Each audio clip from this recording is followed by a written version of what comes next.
नमस्कार, देवभूमि के दंगल में आप सभी का स्वागत है। मैं हूं आपके साथ गरिमा वाजपेयी। देवभूमि के दंगल में आज बात करेंगे सुरक्षा पर सवाल, अवैध मदरसों पर जमकर बवाल।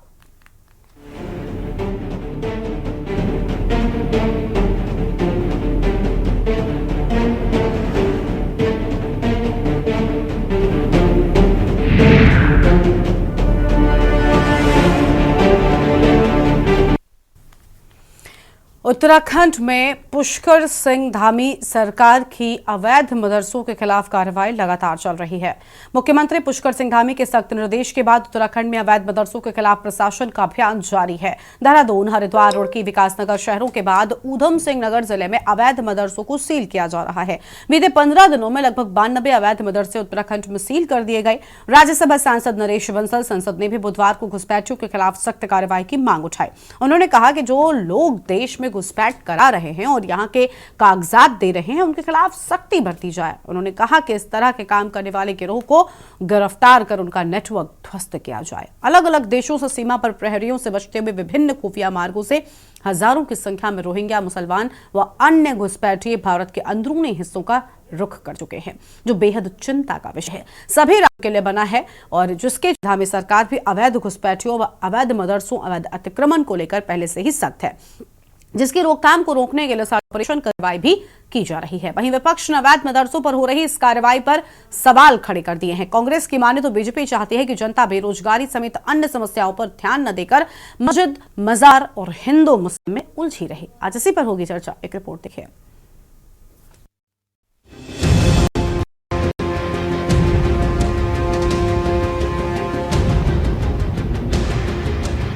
आपको बता दें कि धामी सरकार ने पिछले 15 दिनों में प्रदेश भर में 92 से ज्यादा मदरसों को सील किया है।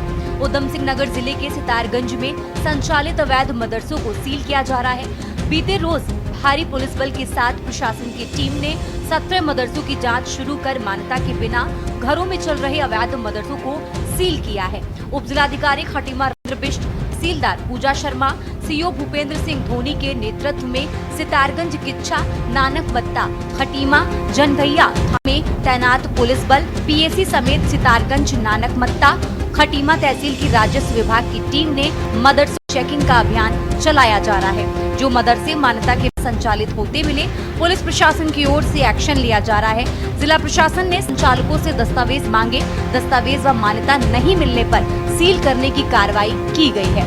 मदरसों को सील करने की कार्रवाई के दौरान भारी भीड़ जमा रही। इसके बावजूद भी पुलिस प्रशासन ने सख्ती दिखाते हुए अवैध मदरसों को सील कर दिया। वहीं राज्यसभा सांसद के बयान को लेकर भी विभिन्न खुफिया मार्ग से हजारों की संख्या में रोहिंग्या, मुसलमान व अन्य घुसपैठिए भारत के अंदरूनी हिस्सों का रुख कर चुके हैं। सुरक्षा व्यवस्था पर भी कई सवाल खड़े करता है। भारत से लगती हुई अलग अलग देशों की सीमा पर प्रहरियों से बचते हुए विभिन्न खुफिया मार्गों से हजारों की संख्या में रोहिंग्या, मुसलमान और अन्य घुसपैठिए भारत के अंदरूनी हिस्सों का रुख कर चुके हैं और कर रहे हैं। आदरणीय प्रधान सेवक नरेंद्र भाई मोदी जी के मार्गदर्शन और गृह मंत्री श्री अमित शाह जी के कुशल नेतृत्व में इन्हें रोकने के लिए काफ़ी सख्ती बरती जा रही है। अलग अलग जगहों पर गिरफ्तारियां भी होती रहती हैं, फिर भी सुरक्षा के लिए खतरा माने जाने वाले रोहिंग्या व अन्य घुसपैठिए उत्तर पूर्व से बंगाल, असम, झारखंड, बिहार, उत्तराखंड और उत्तर प्रदेश होते हुए नेपाल सीमा तक पहुंच रहे हैं। अवैध मदरसे और अवैध निर्माण, अवैध अतिक्रमण, ये हमारा संकल्प है कि हम देवभूमि उत्तराखंड में इस प्रकार के अवैध मदरसों को, उनके खिलाफ जो भी जांच करेंगे और जांच में जो भी पाए जाएंगे उनके खिलाफ कार्रवाई करेंगे। जो जांच की गई है उसमें जो भी अवैध रूप से पाए गए हैं, अतिक्रमण में पाए गए हैं, उनके खिलाफ कार्रवाई हो रही है और ये कार्रवाई हमारी निरंतर जारी रहेगी। क्योंकि उनके पास न कोई करिकुलम होता है, न कोई अकाउंटेबिलिटी होती है, इसलिए जो बच्चे यहाँ तालीम पाते हैं उनका फ्यूचर अंधकार में होता है। लिहाजा सरकार की तरफ से आदेश हुआ है कि जो अवैध रूप से मदरसे संचालित करें, जो किसी भी करिकुलम को फॉलो नहीं करते, उनको सील करने की कार्रवाई कीजिएगा। इसी के क्रम में आज हम सितारगंज में जो हमने चिन्हित किए 17 मदरसे जो अवैध रूप से संचालित करें, उनको सीलिंग की कार्रवाई कीजिए। आज हम यहाँ पर सील करते हैं। संस्था अगर लॉ के खिलाफ कार्य करती है तो मुझे लगता है उस पर एक्शन होना चाहिए, पर बात यहाँ पे ये है कि भारतीय जनता पार्टी का एक एजेंडा है, और मैंने अभी कहा कि वो जब अपने आप को पाते हैं एक असहज स्थिति में कि उन्हें पता है जनता के बीच उनकी नाकामयाबियों को लेकर के रोष व्याप्त है, आज नौजवान बेरोजगार है, महिला असुरक्षित महसूस कर रही है, महंगाई चरम पर है और देश की जो प्रदेश की स्थिति है वो आपके समक्ष है, तो भारतीय जनता पार्टी सिर्फ एक सांप्रदायिकता बढ़ाने के लिए, ध्रुवीकरण बढ़ाने के लिए एक समुदाय विशेष को टारगेट करने का कार्य कर रही है। जो गलत है उस पर कार्रवाई होनी चाहिए, लेकिन जो गलत नहीं है सिर्फ उसको टारगेट करने के लिए किसी भी तरीके का एक्शन प्रदेश के लिए दुर्भाग्यपूर्ण है।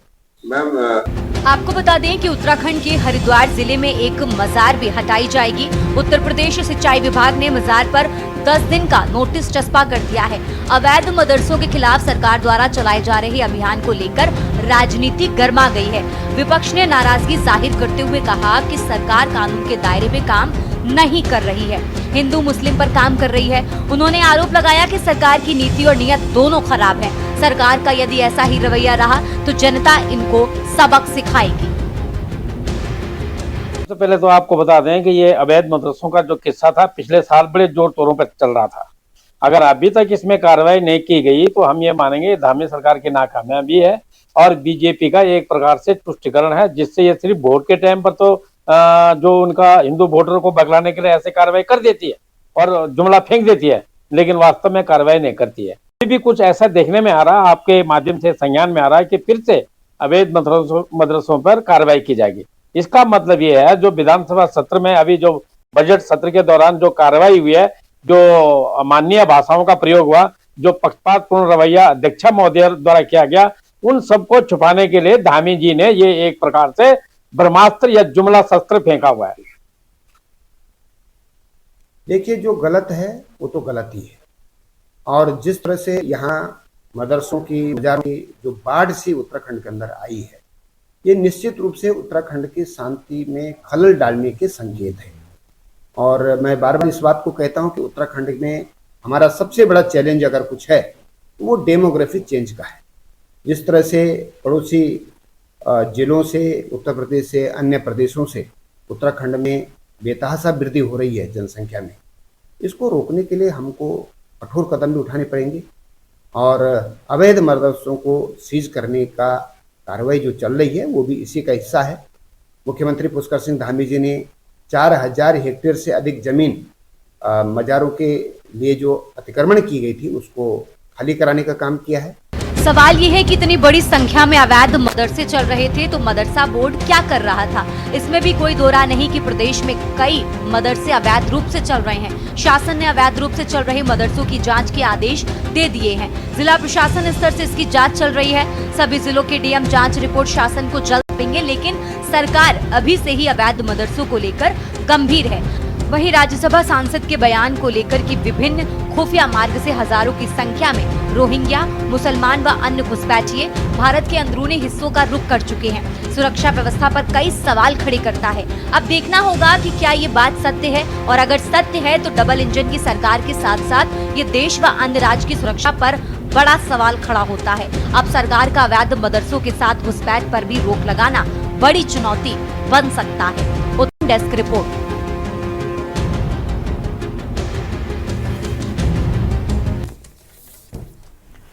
देवभूमि के दंगल में आज इसी मुद्दे पर करेंगे विस्तार से चर्चा। खास मेहमान हमारे साथ में जुड़ रहे हैं प्रभा बंदूनी जी, प्रदेश प्रवक्ता बीजेपी की ओर से, आशीष सैनी प्रदेश प्रवक्ता कांग्रेस पार्टी की ओर से, शांति प्रसाद भट्ट केंद्रीय प्रवक्ता यूकेडी की ओर से, और शाहमूम कासमी साहब हैं अध्यक्ष उत्तराखंड मदरसा शिक्षा बोर्ड की ओर से, तनमणि डोभाल जी हैं राजनीतिक विश्लेषक हैं। सभी मेहमानों का बहुत बहुत स्वागत। सबसे पहले शाहमूम कासमी साहब का रुख कर लेते हैं।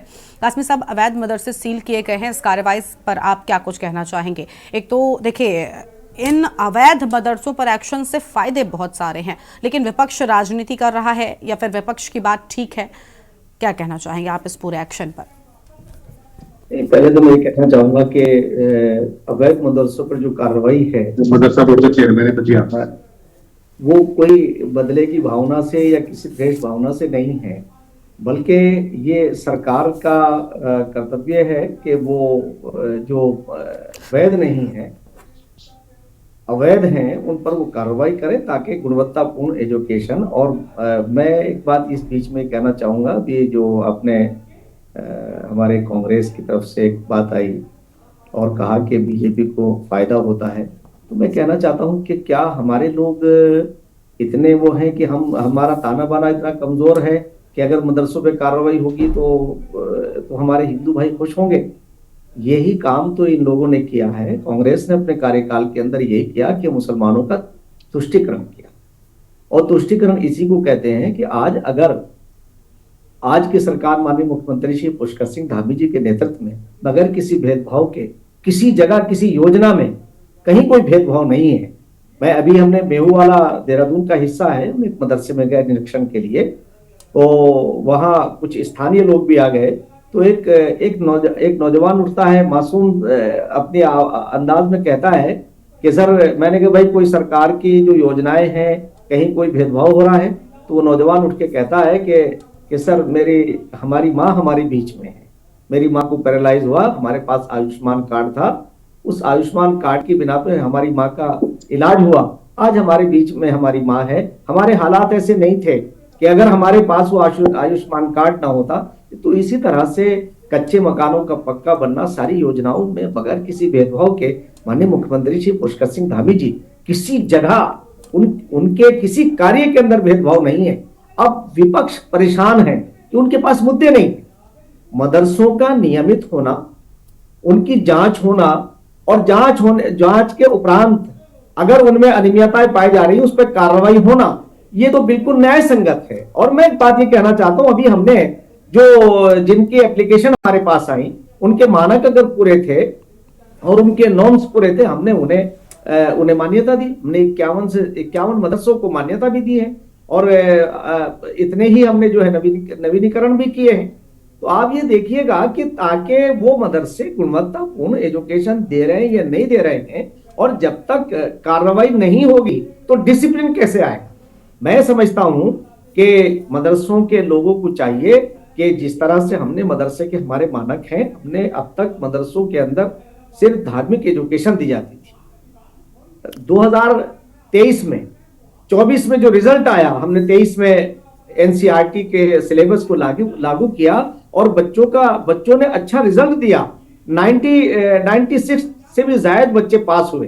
तो ये माननीय मुख्यमंत्री श्री पुष्कर सिंह धामी जी चाहते हैं कि जो माइनॉरिटीज हैं, जो मेन स्ट्रीम से कट गए हैं, जिन्हें कांग्रेस ने अपने कार्यकाल के अंदर ओनली वोट बैंक बना के रखा, तो वो ये चाहते हैं कि उन्हें वोट बैंक बने रहे, और मुसलमानों में ये मैसेज देने की कोशिश कर रहे हैं कि ये आपके खिलाफ कार्रवाई हो रही है। मैं मुसलमानों से कहना चाहता हूं कि आपको डिसिप्लिन में रहना चाहिए, सारे नॉर्म्स पूरे करने चाहिए। आपको ये भी बताना चाहिए कि आपके स्रोत क्या है, आपकी आय क्या है, आपका खर्च क्या है, आप बच्चों को गुणवत्तापूर्ण एजुकेशन दे रहे हैं या नहीं दे रहे हैं। ये प्रदेश के बच्चे हैं, और ये भी जरूरी है कि उन बच्चों का वेरिफिकेशन भी हो कि हमारा एक संवेदनशील हमारा राज्य है, एक आदर्श राज्य है, और ये देवभूमि का तो स्वभाव ही है कि हम तो सबको साथ लेके चल रहे हैं। सारे लोग अपने अपने उसमें, सबका साथ, सबका विकास, सबका विश्वास, सबका प्रयास, ये शामिल है। माननीय प्रधानमंत्री श्री नरेंद्र मोदी जी तो चाहते हैं कि एक हाथ में कंप्यूटर मुसलमानों के दूसरे हाथ में कुरान हो, और यही उसको आगे बढ़ाने का कार्य अगर कोई कर रहा है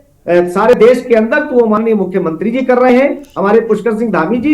और मैं ये भी कहना चाहता हूं कि मुसलमानों को भ्रमित किया जा रहा है। अब देखिए, चाहे वक्फ प्रॉपर्टी का मामला हो, चाहे यूसीसी का मामला हो, यूसीसी के ऊपर गुमराह किया जा रहा है। ये मतलब विपक्ष चाहता ही नहीं है कि मुसलमान मेन स्ट्रीम से जुड़े, तो मेन स्ट्रीम में लाने का ये प्रयास है। और ये कोई भी, मैं दावे के साथ ये बात कह रहा हूं कि सरकार का ये कदम बिल्कुल न्याय संगत है, और इसमें कोई भी किसी तरह का कोई भेदभावपूर्ण कार्रवाई नहीं हो रही है। हम अच्छी एजुकेशन उन्हें देना चाहते हैं, उन्हें मेन स्ट्रीम से जोड़ना चाहते हैं, तो मुसलमानों को चाहिए और उन संचालकों को चाहिए कि वो कोऑपरेट करें। और अभी तो मैंने तो उस दिन आपसे कहा भी था, हमने सारे संचालकों के बीच में कहा, और उन सब ने बिल्कुल कहा कि नहीं, हम इसे फॉलो करेंगे।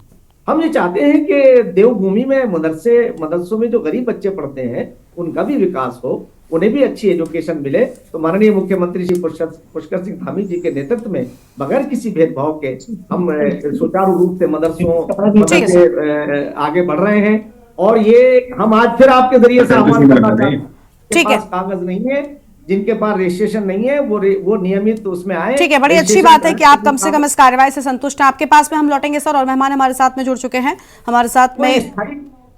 स्थायी कार्रवाई नहीं है, हाँ। ये अस्थायी है। जब आप अपने तमाम नॉर्म्स को पूरा कर देंगे तो आपको उन्हें खोल दिया जाएगा। तो ये ऐसा नहीं है, जो लोग ऐसा प्रोपेगेंडा कर रहे हैं वो सिर्फ और सिर्फ राजनीति से प्रेरित है। उन्हें इस पर राजनीति नहीं करनी चाहिए। और कांग्रेस ने 60 साल के अंदर यही काम किया है कि मुसलमानों को मेन स्ट्रीम से काटा। ठीक है सर, लौटेंगे आपके पास में। हमारे साथ में मेहमान और लगातार बने हुए हैं। प्रभा बंधुनी जी का रुख कर लेते हैं, प्रदेश प्रवक्ता बीजेपी की ओर से। प्रभा जी, लगातार कार्रवाई हो रही है, लेकिन विपक्ष इस कार्रवाई से असंतुष्ट नजर आता है। देखिए गरिमा जी, मैं सबसे पहले ये कहना चाहूंगी कि विपक्ष की बात अगर हम करें तो मुझे लगता है कि शायद उनको तो इस वक्त जो बिल्कुल मुद्दा विहीन है, कोई विजन नहीं है, तो उनको तो राजनीतिक रोटियां सेकने का एक मौका मिल जाता है।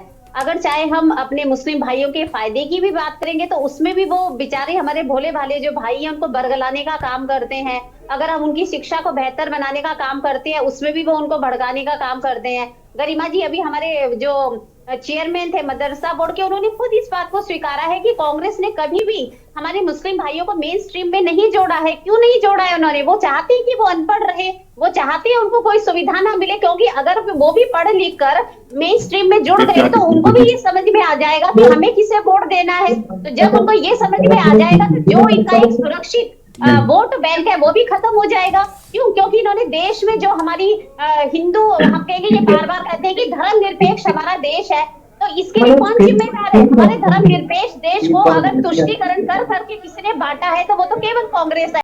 इन्होंने हमारे मुस्लिम भाइयों को आज बताइए, उज्ज्वला योजना, चाहे वो घर देने का काम हो, चाहे वो इज्जत घर देने का काम हो, ये किसने किया है? ये तो हमारी भारतीय जनता पार्टी की सरकार ने किया है, हमारे माननीय प्रधानमंत्री मोदी जी ने किया है। तो जब 70 सालों तक इनकी सरकार रही तो इन्होंने ये काम क्यों नहीं किया?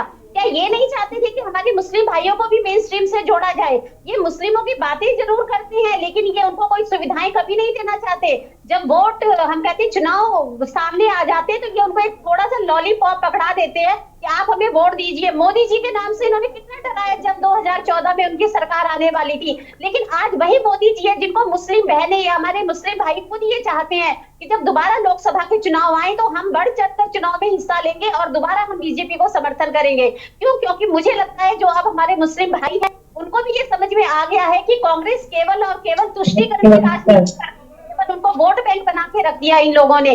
अगर आज हमारे मदरसों पर कार्रवाई हुई है गरिमा जी, तो वो ऐसा नहीं है कि वहां पर सभी मदरसों पे हो रही है। जो अवैध हमारे रूप से चल रहे हैं मदरसे, या जहां का पाठ्यक्रम जो है, जो निश्चित किया है राज्य सरकार ने, उसके अनुकूल नहीं चल रहा है, उन मदरसों के खिलाफ कार्रवाई हो रही है। तो आप मुझे बताइए इसमें क्या गलत है? अब जैसे अभी जो बोर्ड के चेयरमैन थे उन्होंने खुद बताया कि जब 2023 में वहां पे एनसीईआरटी लागू किया गया तो उसमें अच्छा है, हम चाहते हैं कि हमारे मुस्लिम जो भाई है उनके बच्चे भी डॉक्टर बने, इंजीनियर बने। ये उनको अगर धार्मिक शिक्षा देनी है वो तो 2 बजे के बाद भी दी जा सकती है, या फिर अगर मदरसे में ही देनी है तो उस पाठ्यक्रम को अगर लागू करेंगे तो उसमें क्या बुराई है? हम तो ये कह रहे हैं कि उनको सारी शिक्षा दी जाए वहां पर, वो भी कल को अपने जीवन में कुछ बड़ा उद्देश्य उनका भी कुछ हो, कुछ विजन उनका भी वहां से बने और वो भी कुछ मेन स्ट्रीम से जुड़े और एक अच्छे मुकाम को वो हासिल करे। तो अगर कांग्रेस को इसमें राजनीति करनी है, अगर वो इससे बेहतर है कि वो स्पष्ट रूप से कह दे कि आज उनके पास कोई मुद्दा नहीं है, कोई विजन नहीं है, ना तो देश की राजनीति में हम कह ले विपक्ष की क्या भूमिका है, चाहे राज्य में हम कह ले इनकी क्या भूमिका है। आज अगर हम उत्तराखंड की बात करें तो 3 साल हमारी भारतीय जनता पार्टी की सरकार को होने वाले हैं। गरिमा जी, इन 3 सालों में हमने वो प्रदेश की अगर आप उपलब्धियां देखेंगे तो वो अपने में मैं कहूंगी एक मिसाल कायम करने वाली है। चाहे वो कानून बनाने की बात रही हो, चाहे राज्य में हम आर्थिक नीति की बात करें, राजस्व बढ़ाने की बात हो, अगर हम ये देखें स्टार्टअप नीति के तहत जो नीति आयोग ने नंबर 1 स्थान हमारे उत्तराखंड राज्य को दिया है, तो ऐसा तो नहीं है कि उसमें केवल कुछ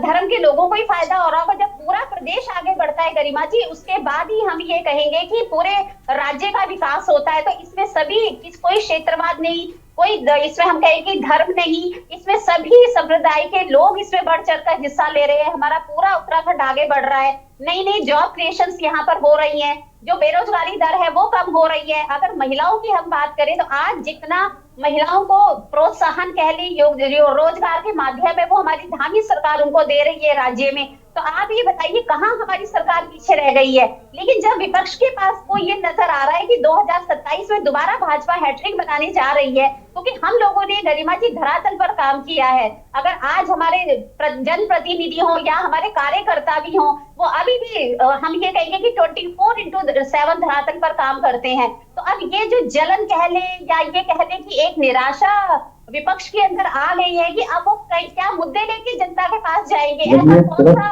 मुद्दा है जिसको पुराना क्या हो। चुनाव में हमने जनता से जो वादे किए थे उन सबको लेकर हम जनता के बीच में फिर जाएंगे। हमने वो सारे वादे पूरे किए हैं। तो आज ये बिल्कुल हताश है, निराश है। तो मैं इनको सिरे से इनकी बातों को नकारती हूँ और मैं धामी सरकार को बहुत बहुत बधाई और शुभकामनाएं देती हूँ कि जो उन्होंने उत्तराखंड को देश का अग्रणी राज्य बना दिया है और उपलब्धियां इतनी ज्यादा झोली में आ गई हैं कि शायद आज हम जनता से भी आंख से आंख मिलाकर बात कर सकते हैं। और जो हमारे चुनावी वादे थे वो सारे हमने पूरे किए हैं। और अगर धामी सरकार कोई कार्रवाई कर भी रही है, चाहे वो मदरसों पे हो, तो वो अवैध मदरसों पर की जा रही है। और सबको शिक्षा का समान अधिकार है। हम चाहते हैं चाहे वो सारे बच्चे उत्तराखंड के, प्रदेश के, चाहे वो किसी भी धर्म के हों, संप्रदाय के हों, सबको आगे बढ़ने के समान अवसर दिए जाए। चाहे वो महिलाएं हो, तभी हम यूसीसी लेकर आए हैं, चाहे वो किसी भी धर्म की हो, किसी भी संप्रदाय की हो, वो भी आगे बढ़े, अपने अधिकारों की रक्षा करे। तो मुझे लगता है गरिमा जी ये सारी बातें ऐसी हैं कि जिनके बारे में मैं ये कहूंगी कि आज जो हमारा प्रदेश है वो हर जगह आगे बढ़ रहा है। किसी के साथ यहाँ पर कोई भेदभाव नहीं हो रहा है और सबको विकास के समान अवसर दिए जा रहे हैं। और यही कारण है कि आज भारतीय जनता पार्टी की सरकार को जो जनता जनार्दन है उसका विश्वास मिल रहा है। जनता भी बहुत खुश है और धामी जी निरंतर तेज गति से राज्य को आगे ले जा रहे हैं और जनता का हमें पूरा सहयोग मिल रहा है। ठीक है, आपके पास में लौटेंगे। हमारे साथ में आशीष सैनी साहब है, प्रदेश प्रवक्ता कांग्रेस पार्टी की ओर से। आशीष जी, कांग्रेस पार्टी को क्या आपत्ति है? अवैध मदरसों पर कार्रवाई हो रही है। अब इन अवैध मदरसों में कौन से लोग शिक्षा ग्रहण कर रहे हैं, क्या शिक्षा दी जा रही है? नहीं लगता कि ये सब सुरक्षा के लिहाज से बहुत जरूरी है? जांच होनी चाहिए और ये तभी हो सकेगी जब सबसे पहले मदरसे की जांच होगी कि कौन सा अवैध मदरसा है। घुसपैठिए प्रदेश के लिए कितना बड़ा खतरा बन सकते हैं ये आप जानते हैं, तो फिर क्यों आपत्ति आखिर विपक्ष को सरकार के इस एक्शन से? देखिए, पहले तो ये सवाल कि जो आपने कहा है या बीजेपी प्रवक्ता बोल रहे हैं या मदरसा बोर्ड के चेयरमैन, तीनों ने कहा कि कांग्रेस को आपत्ति है कि अवैध मदरसों पर सील किया गया है। हमारी कोई आपत्ति नहीं है, आप सील कीजिए, कोई दिक्कत नहीं। जिसका रजिस्ट्रेशन नहीं है या पर्याप्त उसके जो नियम कानून उनका पालन नहीं है, आप उसको तत्काल सील कीजिए, उसमें कहाँ आपत्ति। पहले तो इन प्रवक्ताओं से और इनसे पूछता हूँ कि हमने कब का आपत्ति की है। दूसरी बात, आपने अभी मदरसा बोर्ड के चेयरमैन बैठे हैं सामने, बड़े सम्मानित व्यक्ति हैं, और एक शेर के साथ में इनसे बात शुरू करूंगा कि वो बोल रहा था इस सलीके से कि गर एतबार ना करता तो क्या करता। इन्होंने कहा कि रोहिंग्या मुसलमान भारत में आ गए, इसका मतलब अमित शाह फेल हो गए। इन्होंने कहा कि भारत की जो सरकार है, गृह मंत्रालय, वो भी फेल हो गया। इन्होंने कहा कि उत्तराखंड तक पहुंच गए, इसका मतलब मुख्यमंत्री पुष्कर सिंह धामी और उससे पहले रहे हुए मुख्यमंत्री भी फेल हो गए। यानी आप उत्तराखंड में घुसपैठ नहीं रोक पाए। मात्र 1.25 करोड़ की जिसकी आबादी है वहां आप घुसपैठिए रोक पाए, तो 140 करोड़ देशों में क्या करेंगे। और मैं बताता हूँ ना, घुसपैठिए कौन है। घुसपैठिए है कि जब प्रधानमंत्री पहली बार 2014 में प्रधानमंत्री बने तो इन्होंने शपथ ग्रहण में पाकिस्तान के प्रधानमंत्री को बुलाया, नवाज शरीफ को, और ये उनको घुसपैठिया नहीं बताएंगे कभी। ये प्रधानमंत्री जी कतर, बहरीन, दुबई, यूएई सब जगह जाते हैं, वहां इनको घुसपैठी दिखाई दे तो घुसपैठिए केवल आते हैं नॉर्थ ईस्ट से, वो भी म्यांमार से आएंगे, और वो आके सीधा भाजपा कार्यालय में आकर बैठ जाते हैं और भाजपा वालों को बताते हैं कि देखिए भाई साहब, हम हैं घुसपैठिए, जब आपको जहां जरूरत हो हमारा इस्तेमाल कर लेना। जो घुसपैठ का नाम जो दिया जा रहा है, जो म्यांमार के लोग जो वहां से प्रताड़ित होकर आए, अंतर्राष्ट्रीय स्तर पर जो संधि है शरणार्थी को लेकर, जो हमारी पॉलिसी है भारत सरकार की, उसके अनुसार संयुक्त राष्ट्र संघ के आईडी कार्ड पर आए हैं। उनके भोजन और रहने की व्यवस्था, सुरक्षा की व्यवस्था भारत सरकार उस संधि के तहत उठाती है और वो अपने कैंप में रहते हैं। लेकिन वो वहां से निकलकर उत्तराखंड में, बिहार में, मध्य प्रदेश में, जहां जहां चुनाव होते हैं वहां अचानक पहुंच जाते हैं और वहां पर आकर सिर्फ बीजेपी वालों को मिलते हैं और बीजेपी वालों से कहते हैं कि आइए, जहां भी आपको जरूरत पड़े कि विपक्ष कोई सवाल पूछ रहा है तो वहां पर आप हमें खड़ा कर देना। दूसरी बात इन्होंने कही कि मदरसा बोर्ड में हमने कोई आपत्ति नहीं की। आप जो मदरसे आरक्षित नहीं है या जिनके कार्य पूरे नहीं है या जिनके नॉर्म्स पूरे नहीं है, आप उनको सील कीजिए, मैं कह रहा हूँ कल के बजाय आज ही सील कीजिए। ये जो मदरसा बोर्ड के चेयरमैन बैठे हैं, ये खाली इनोवा में घूमने के लिए नहीं है। आप मदरसा की जो समस्याएं हैं, अगर कोई व्यक्ति मदरसा चला रहा है, उसने किसी नियम का पालन नहीं किया, तो उसमें आप देखिए ना कि वो नियम का पालन कराएं, उससे मदरसे का निरीक्षण करें, और नहीं कर सकता तो बंद कर दें, कोई आपत्ति नहीं है। दूसरी बात, इन्होंने कांग्रेस को कोसने में और प्रधानमंत्री मुख्यमंत्री पुष्कर सिंह धामी का नाम लेने में ज्यादा समय व्यस्त किया।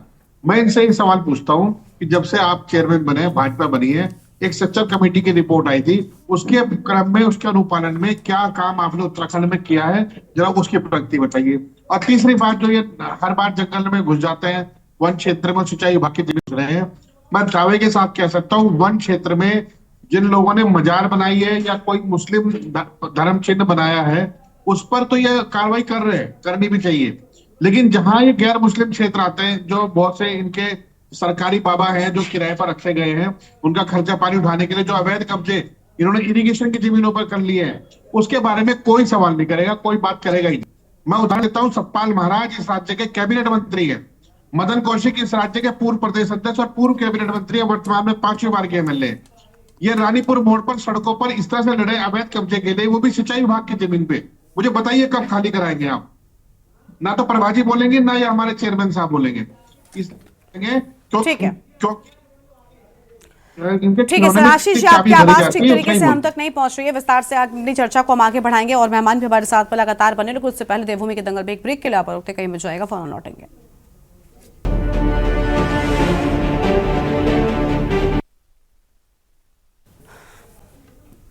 ब्रेक के बाद देवभूमि के दंगल में आप सभी का स्वागत है। चर्चा कर रहे हैं अवैध मदरसों को लेकर। हमारे साथ में खास मेहमान लगातार बने हुए हैं।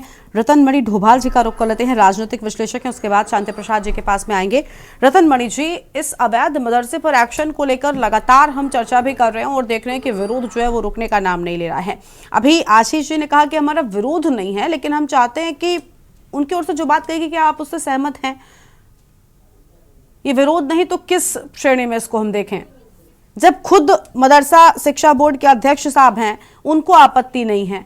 और मुझे लगता है कि क्या ऐसा होना चाहिए, अवैध कुछ भी हो उस पर एक्शन होना जरूरी है। घुसपैठी आ जाएं, क्या शिक्षा दी जा रही है, कौन लोग हैं, इसकी जानकारी सरकार को होनी चाहिए। बिल्कुल ठीक बात है। देखिए गरिमा जी, जो कांग्रेस के प्रवक्ता ने और जो चेयरमैन ने कहा, जो बहन बीजेपी से बोल रही हैं, आपने भी उसको कहा है, मैं उसी के साथ अपने को शामिल कर रहा हूं। अवैध कुछ भी क्यों होना चाहिए, लेकिन मैं सवाल ये कर रहा हूं, सरकार कार्रवाई कर रही है, तो कार्रवाई करने से पहले कुछ वैध भी करना चाहिए सरकार को। जिनको आप वैध बता के कर रहे हैं, वहां अगर कुछ बच्चे शिक्षा ग्रहण कर रहे हैं तो उनके लिए वैध की व्यवस्था करनी होगी। अभी चेयरमैन साहब कह रहे थे अगर ये अवैध मदरसे चल रहे हैं तो वो चेयरमैन क्यों बैठे हैं, फिर उन्होंने क्या काम किया है? अगर अवैध ही चल रहे हैं तो उनकी भी कोई जिम्मेदारी बनती है, उस पर क्या है। और दूसरा मैं ये कह रहा हूं कि ये भी विषय है कि ये जो स्वतः कुछ स्वयंभू लोग मौलाना करके खड़े हो जाते हैं, और ये जो मुस्लिम समाज है वो पीड़ित भी होता है इससे। मैं इस पर वो नहीं करता कि वो जो ज़कात के नाम पर जो उनसे वसूली की जाती है मदरसों के इस सब के लिए, और उसमें जो आप क्या तालीम क्या देते हैं, जो आज जो साइंसदान इतना बढ़ रहे हैं, आप देख रहे हैं 9 महीने में कोई सोच सकता है कि क्या हो रहा था। अगर सुनीता विलियम 9 महीने के और उसके बाद अंतरिक्ष धरती पर वो बेटी आई है, और आप आज वो ना तो उनको कुरान आ रही है और ना उनको उर्दू आ रही है। अब बताइए कितने आपने उर्दू के लोग पैदा किए इन मदरसों ने, या जिसमें जो वैध में चल रहे हैं या अवैध में चल रहे हैं, ये कुछ नहीं। एक तो ये बहुत समस्या है, और मैं ये समझता हूँ कि ये जो इसके नाम पर जो ज़कात ये ली जाती है, 2.5% की ज़कात, मुझे जो बताया लोगों ने, मैंने जो पूछा आप पहले कि 2.5% ज़कात ली जाती है, और वो ज़कात जैसे एक परिवार में अगर 4 लोग हैं, 4 लोग ही कमाते हैं, 4 बिजनेस वाले हैं, तो वो एक परिवार से नहीं लेते हैं, वो व्यक्ति उनसे भी लेते हैं। जो अगर 4 व्यक्ति हैं तो चारों से 2.5% वो साल की जकात लेते हैं। इतने जो करोड़ों रुपये पैसा ये इकट्ठा हो रहा है, ये कहाँ जा रहा है, कौन इसके लिए जिम्मेदार है? तो अगर ये वैध हो रहा है तो वैध पे तो उन पे तो कार्रवाई नहीं हो सकती जो बच्चे पढ़ रहे हैं। अब उनको जो आप अवैध ही मदद से दे रहे हैं तो वो अवैध में जा रहे हैं। आप वैध की व्यवस्था तो पहले सरकार को करनी चाहिए। ये जिम्मेदारी तो सरकार ले कि हम आपके लिए इतने वैध मदरसे बना रहे हैं, वैध मदरसे कर रहे हैं, वहां साइंटिफिक एजुकेशन आपको दे रहे हैं, वहां आप दाखिले लीजिए। आप दोनों तरफ से उन्हीं पे मार कर रहे हो कि आप जो वैध आप दे नहीं पा रहे हो, अवैध आप वो कर रहे हैं। हमारे तो प्रदेश में पूरा वैसे तो पूरे देश में एजुकेशन का आपने बाजारीकरण कर दिया। जिसपे पैसा है वो खरीद लो, जिसपे नहीं है वो नहीं। हमारे यहाँ प्रदेश में तो कितने 1500 स्कूल बंद हो गए हैं जो सरकारी स्कूल है, पब्लिक स्कूल है। वो ये तालीम का सवाल है। अगर तालीम किसी रूप में, बहुत सारे लोग तो ये भी करते हैं कि तालीम कुछ बच्चों को वो ये थे घर में बैठ के तालीम दे देते थे, तो वो तो कोई शुल्क नहीं लेता, तो उसको तालीम देना कोई बुरी बात नहीं है। लेकिन अगर वैध हो रहा है और वो जो बड़े जो दूसरे लोग हैं वो वसूली करके उसी समाज से, और ना उसको उर्दू बता रहे हैं ना उसको आप कुरान बता रहे हैं, और खुद को भी उनको पता है, तो मैं ये नहीं कह सकता। लेकिन ये सीधे सीधे मैं ये समझता हूँ ये सरकार तब ये इस तरह के काम करती है जब कोई ना कोई सरकार पर संकट रहता है। राजनीतिक संकट में घिरी हुई इस समय सरकार है तो उसको याद आया। इससे पहले नगर निगम के चुनाव थे तब उसको मदरसा याद आए थे। अभी सरकार खुद संकट में है, धामी खुद संकट में है, तो उनको मदरसे फिर याद आएंगे। इस पर चर्चा करो, ये उनके असफलताओं पर चर्चा ना हो। ये उनके जो विफलता है, जो कुछ अभी उन्होंने किया, जो विधानसभा में हो रहा है, जब लोग सवाल पूछ रहे हैं कि वो सोमवार नहीं आता विधानसभा में, मुख्यमंत्री जवाब देने के लिए नहीं आते, सारे विभाग लेके अपने पास बैठे हुए हैं, जो लोगों के सवाल है, विधानसभा आप चलाते नहीं है, तो तब जब इस तरह से घिरते हैं तब आपको ये सिर्फ वो अटैक करने के लिए मुस्लिम समाज मिलता है। आपको संरक्षण, आपको घुसपैठ आ रही है तो आप ठीक है, कांग्रेस प्रवक्ता में सहमत हूं उनसे कि गृह मंत्री अमित शाह क्यों नहीं इस्तीफा देते? अगर घुसपैठ हो रही है क्यों नहीं धामी इस्तीफा देते? आप इस सारी असफलता के लिए वो समाज को आप गर्त में डालने का काम कर रहे हो और उसकी व्यवस्था आप नहीं कर रहे हो। आप ताला लगा दीजिए, मैं उसका समर्थन करता हूं, लेकिन उनकी व्यवस्था तो कीजिए। आप उनको दीजिए साइंटिफिक एजुकेशन, विद्यालय खोलिए। विद्यालय के तो आपके खुद के बंद हो रहे हैं, तो वो उसके लिए कौन जवाबदेह है? ठीक है सर, चलिए अभी शांति प्रसाद भट्ट जी भी हमारे साथ में, उनका रुख कर लेते हैं। यूकेडी के प्रवक्ता हैं। बहुत स्वागत सर आपका भी। शांति प्रसाद जी, घुसपैठियों पर कार्रवाई की मांग लगातार की जा रही है और इन पर मुझे लगता है एक विस्तृत एक्शन तभी हो सकता है जब अवैध मदरसों की पहचान हो सकेगी। क्या कहना चाहेंगे आप? देखिए गरिमा जी, सबसे पहले तो मैं चेयरमैन जो है मदरसा एजुकेशन बोर्ड के, उनको बधाई दूंगा।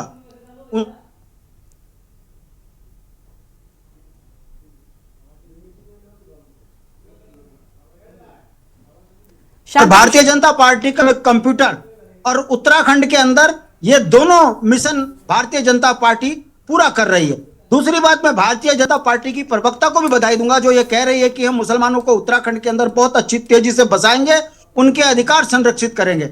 यही जनता को हम समझा रहे हैं कि भारतीय जनता पार्टी का दोहरा चरित्र है, ये कहती क्या है करती क्या है। अब आ जाइए मूल मुद्दे पे। जब जब धामी फंसता है मुस्लिम मुस्लिम करता है, ये बात आपको समझनी चाहिए। उनकी सरकार को संकट है, यहां पर विधायक उनको आंख दिखा रहे हैं, इसलिए जब फंसे से करने। अब आ जाइए मूल मुद्दे पर। 2014 से केंद्र में भाजपा की सरकार है, ना ये रोहिंग्या भगा पा रहे, ना ये मदरसे खत्म कर पा रहे अवैध। 17 से ये भाजपा बैठी है, ना ये तो एक मदरसा गिरा पा रहे। मगर पता नहीं, समझ में नहीं आता ये मदरसे रोज मुद्दे क्यों बन रहे हैं। कहने का मतलब है जो अंधभक्त हैं भाजपा के, वो समझ ले कि ये पार्टी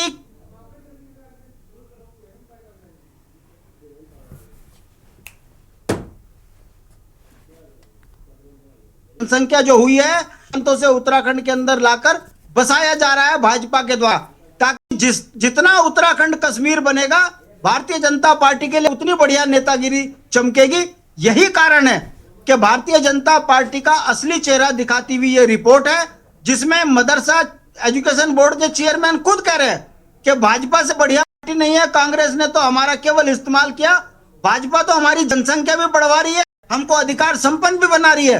पहले हम खाली कुरान पढ़ते थे, अब तो कंप्यूटर भी दे रहे हैं। तो बताइए अब इससे जनता को क्या संदेश जा रहा है उत्तराखंड की?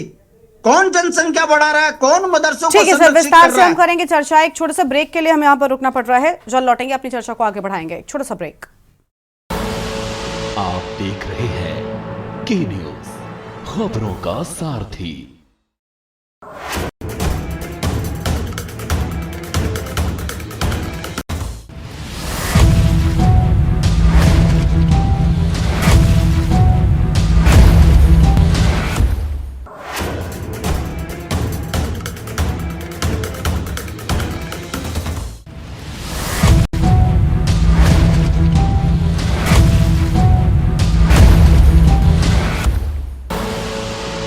देख रहे हैं के न्यूज, खबरों का सारथी।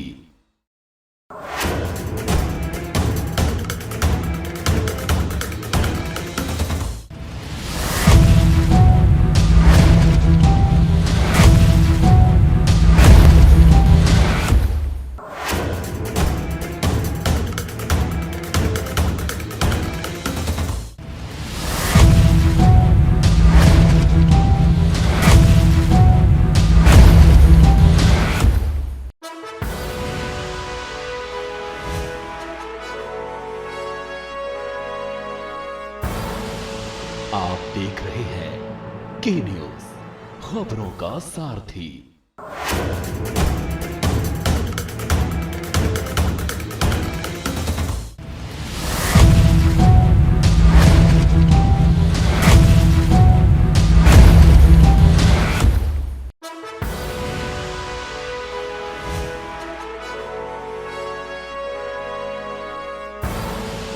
आप देख रहे हैं के न्यूज, खबरों का सारथी।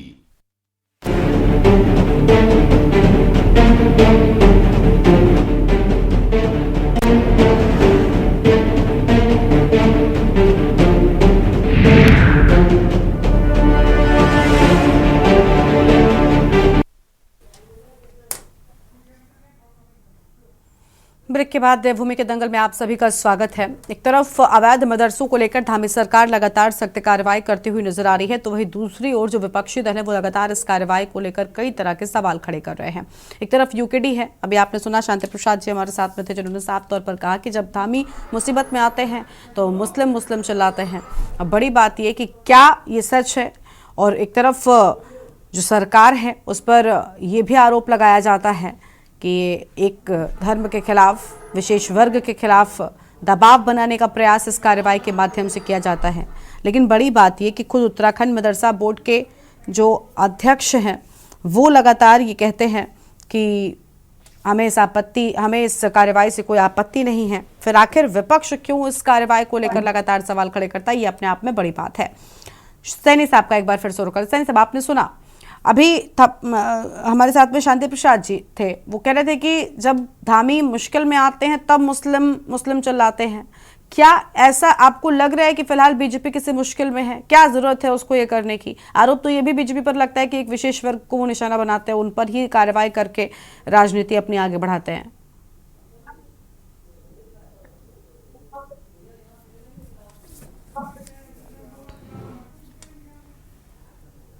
ये सवाल किनसे है? सैनी साहब आपसे। मुझसे? जी जी जी सर। जी, मैंने पहले भी आपसे ये कहा है कि कांग्रेस को किसी भी ऐसी चीज जो सरकारी स्तर पर मान्यता जिसको आवश्यक हो और उसमें कोई नियमों में कमी हो तो उसको सील करने में कोई आपत्ति नहीं। हमने कभी नहीं कहा आपत्ति। हमें बीजेपी के झूठ से आपत्ति है कि जिस तरीके से मुस्लिम समाज को लेकर जिस प्रकार का नैरेटिव क्रिएट करते हैं और बाद में उसी नैरेटिव में फंसते हैं।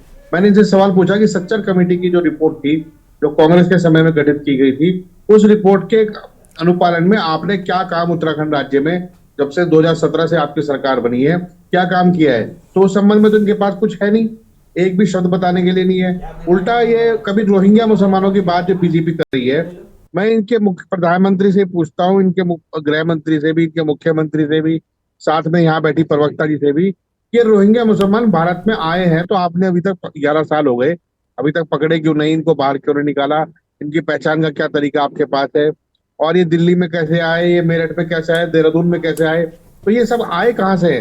ये तो सब इनका गढ़ा हुआ झूठ है। वो झूठ का जवाब ना तो इनके पास है, और जब वो झूठ है तो इसका हम क्या जवाब दें? हमारी नजर में अगर कोई चीज होगी, कोई गलत होगी, देश विरोधी होगी, तो उस पर कार्रवाई करेंगे। हमारी सरकार ने तो वो काम किया है जो भारत का संविधान, भारत का कानून और भारत की सरकार कहती है। इन्होंने वो काम किया है जो इन्हें नागपुर कहता है। इनके जो आरएसएस के मुखिया है मोहन भागवत, वो कभी कुछ और कहते हैं, कभी कुछ और कहते हैं। आजकल तो भाजपा के लोग भी उन्हें कहने लगे हैं मोहन भागवत, वो कहते कुछ है और भाग जाते हैं। तो अब बीजेपी के लोग भी यही कहने लगे हैं कि महाराज आप ही शांति बरत लो, ताकि हमें पता तो लगे कि आखिर करना क्या है। तो वास्तविक स्थिति गरिमा जी यही है, बीजेपी के पास इस मुद्दे पर तो कम से कम कहने और करने के लिए कुछ है नहीं, और ये सिलेबस से बाहर का क्वेश्चन है। आपने सुबह शाम मुस्लिमों को गाली देने वाले लोग, मुस्लिमों का पक्ष करके अगर कोई दिखाई देता तो उसको मुसलमान बोलने वाले पार्टी आज कैसे उनके पक्ष में बोल रही है? तो ये इनके सिलेबस से बाहर है, इसलिए बात कर पाने की स्थिति में नहीं है। ठीक है, लौटेंगे आपके पास में। हमारे साथ में रतनमणि ढोभाल जी हैं। रतनमणि जी, क्या कहना चाहेंगे आप? क्या एक विशेष वर्ग पर कोई खास दबाव बनाने का प्रयास किया जाता है? आप ये पैसे रतनमणि जी, आवाज मिल रही है आपको हमारी? जी मिल रही है। जी सर,